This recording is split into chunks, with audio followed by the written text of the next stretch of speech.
Et est-ce que vous savez également que l'article 486 du Code de procédure pénale limite la compétence d'intervention de la victime? Est-ce que vous le savez? Je ne le sais pas. Bien. Est-ce que vous savez que la victime ne doit pas dire que j'ai entendu? Est-ce que vous le savez? Messieurs, oui. Permettez-moi de vous dire qu'à vous d'apprécier ce que j'ai dit ou de désapprécier ce que je dis. Mais je dirai ce que je connais et je dirai, si nécessaire, ce que j'ai ouï dire. Si nécessaire. Je ne dirai pas tout, mais ce qui est nécessaire. Donc, à vous maintenant d'apprécier. C'est votre rôle. Moi, je suis chirurgien.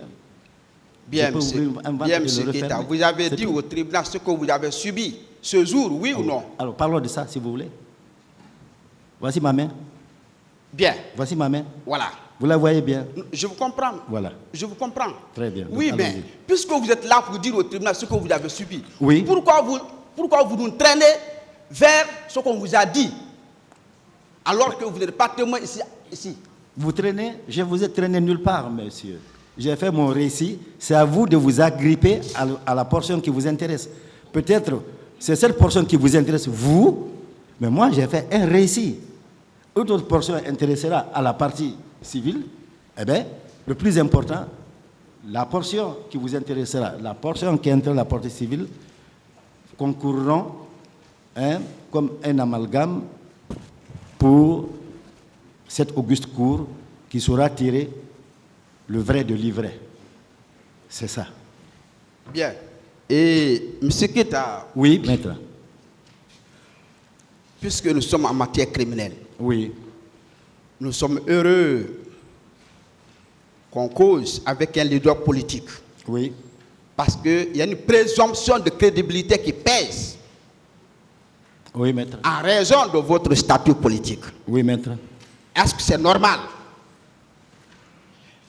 Pourquoi vous n'avez pas suivi le chemin de M. François Loscène Fall, de M. Baouri, ces deux leaders qui ont été concis, précis et affirmatifs?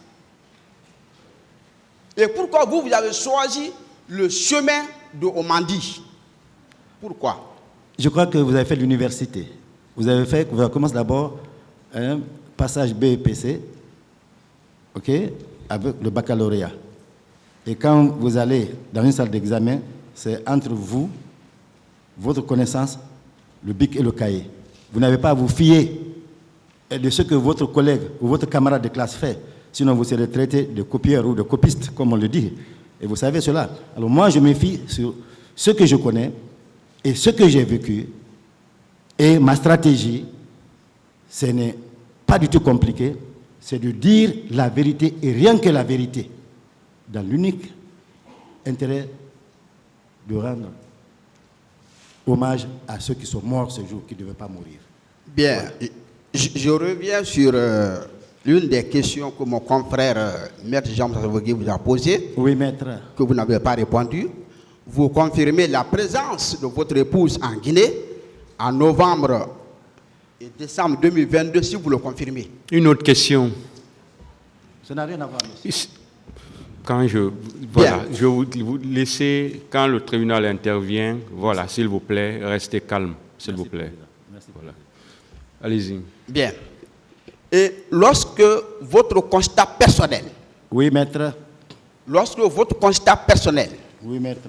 Se fonde sur votre récit. Votre constat personnel se fonde sur votre récit. Oui. Sur ce que vous avez subi ce jour, oui, en maître. tant que victime. Oui, maître. Pensez-vous que la conclusion qui sera tirée sera crédible? Vous faites un constat vous-même sur ce que vous avez subi en tant que victime. Pensez-vous que la conclusion est crédible? Oui. Très crédible, maître. Et M. Keta, Oui, maître. toujours dans le cadre, est-ce que vous savez que nous comprenons ce tribunal qui a une stratégie de justice transitionnelle qui est tout à fait normale et très bonne. Est-ce que vous le savez? En tout cas, j'apprécie le tribunal. Bien. Est-ce que vous savez, en dehors de cette stratégie, le tribunal ne devait pas vous laisser continuer sur la narration rapportée par votre femme. Une autre question, s'il vous plaît. Pour finir alors, Oui, maître. je voudrais vous remercier en partie pour votre intervention. Merci. Vous remercier également de n'avoir pas besoin de dédommagement. Merci. Des questions, s'il vous plaît. Mais quelle est votre appréhension? Oui. Je dis bien votre appréhension. Oui, maître. En tant qu'être humain, Oui, en maître. tant que Guinéen, Oui, maître. sur la personnalité du colonel Moussa Tchegoro Camara. En dehors de ce tribunal, honnêtement, en tant que leader politique, Je suis désolé, vraiment navré de voir le colonel Moussa Tchegoro Camara dans un tel pétrin, dans une telle situation. D'abord, en tant que haut cadre de ce pays, en tant que militaire aguerri, en tant que responsable qui s'est battu corps et âme contre le crime organisé et l'importation ainsi que la consommation illicite de drogue. oui, Parce que c'est l'un des fléaux qui gangrènent les pays sous-développés, surtout la Guinée. Je suis très peiné de le voir aujourd'hui sans activité dans ce domaine, parce qu'il en est expert.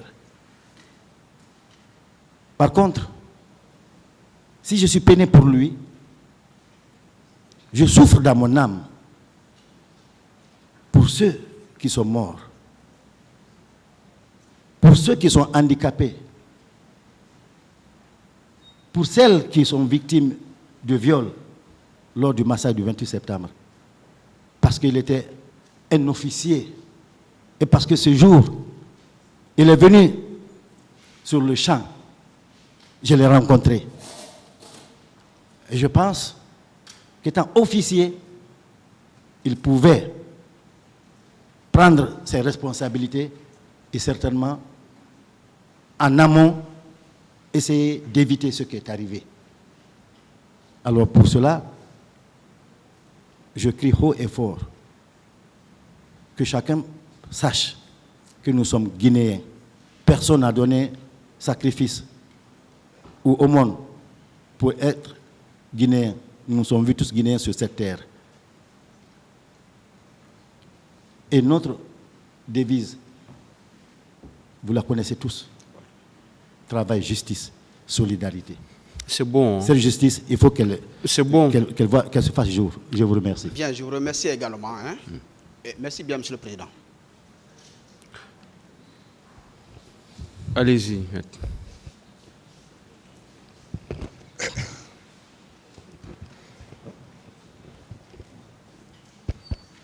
Merci, Monsieur le Président, pour la bonne conduite des débats. Merci beaucoup pour ça. Docteur, Oui, maître. moi je vais commencer par vous remercier. Oui, maître. Ça va surprendre plus d'un dans cette salle. Mais je vous remercie en raison principalement du fait que vous avez été très honnête Merci, maître. à cette barre. Je ne voudrais même pas vous poser des questions, mais je suis obligé de vous poser des questions à travers les questions posées par mes confrères d'en face. Merci, maître. Sinon, avec vous, je ne voudrais pas poser de questions. Docteur, Oui, maître. est-ce que vous maintenez que vous avez tenu plusieurs réunions avant que vous ne teniez votre manifestation prévue à l'esplanade du stade du 28 septembre. Oui, maître, les forces vives ont tenu plusieurs réunions. Dont N'est-ce je pas? faisais partie. Oui, maître. Vous avez tenu ces différentes réunions où? Dans différents QG, c'est-à-dire quartiers généraux. Ah, dans plusieurs QG, hein? Oui, tantôt chez nous à l'UFDG à l'époque, tantôt chez Abouakar Sylla, tantôt chez François Lucien Fall, ainsi de suite, quoi. Très bien. Est-ce que vous maintenez qu'effectivement la marche, du moins la manifestation était interdite? Oui, la manifestation a été interdite. Mais nous avons dit que c'est notre droit constitutionnel et nous avons, contre vents et marées, décidé de manifester parce que c'était notre droit, quitte à ce que nous subissions les conséquences que nous sommes en train de subir. Vous avez décidé, oui. Vous avez décidé contre vent et marée, comme vous le dites vous-même, oui. de tenir votre manifestation. Oui, parce que c'est un droit. Est-ce que vous estimez que c'est une très bonne chose en prenant une telle mesure? Bon, c'est un droit. On dit, esclave qui n'assume pas sa responsabilité n'a point droit qu'on s'apitoie sur son sort. Il fallait que nous usions à l'époque de notre droit. Parce que nous ne pensions pas qu'on allait violer des femmes. Nous ne pensions pas qu'on allait venir au stade contre la population désarmée avec des hommes prêts à la guerre, avec des casques, des armes létales. Merci, docteur. Voilà. Docteur. Oui, maître. Est-ce que vous maintenez effectivement que vous étiez votre porte-parole, feu Jean-Marie Doré? Oui. S'il y avait été effectivement. Reprenez, maître. Est-ce que vous maintenez avoir été effectivement au domicile de M. Jean-Marie Doré à Donka? Oui, maître. Est-ce que vous maintenez également que Jean-Marie Doré a refusé d'aller avec vous parce qu'il devrait recevoir une délégation issue des confessions religieuses? Il y a une délégation issue du président du CNDD. Très bien. Est-ce que vous maintenez ça? Je le maintiens. Merci, docteur. C'est pourquoi je vous aime, parce que vous êtes très honnête. Franchement, hein? Merci.